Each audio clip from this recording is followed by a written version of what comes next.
ఇంకో మాట చెప్తున్నారు, ఇంటిగ్రేటెడ్ స్కూల్స్ ఏదైతే పెడుతున్నామో మొత్తం మార్పు తీసుకొచ్చేస్తాం అంటున్నారు. సంవత్సరంన్నర అయింది, మీరు ఒక కమిషన్ వేశారు, కమిషన్ వేసి కూడా మార్పు తీసుకొస్తామన్నారు.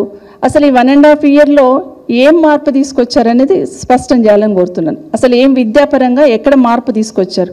మీరు తీసుకొచ్చిన మార్పు ఏంటి? ఈరోజు గురుకులాల్లో ఉన్న డిగ్రీ కాలేజీలు మూసేస్తున్నారు, అదేవిధంగా జూనియర్ కాలేజీలు మూసేస్తున్నారు. ఈరోజు 2000 స్కూళ్ళు రాష్ట్ర వ్యాప్తంగా మూతపడిపోయినాయి. ఇదేనా మీరు తీసుకొచ్చిన మార్పు?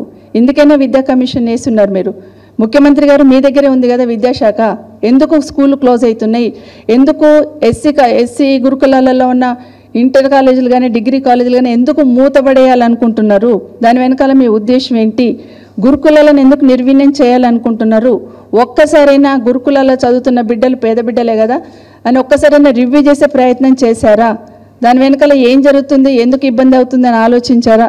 ఇవన్నీ ఆలోచించకుండా నేను ఒక 200 కోట్లు పెట్టి బిల్డింగ్ కడుతున్న స్కూళ్ళకి విమర్శిస్తున్నారు అని అంటున్నారు.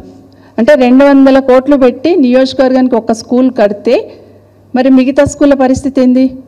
ఇప్పటి వరకు 1.5 ఇయర్లో ప్రభుత్వ పాఠశాలకు ప్రభుత్వం నుండి ఏమైనా నిధులు మంజూరు చేశారా?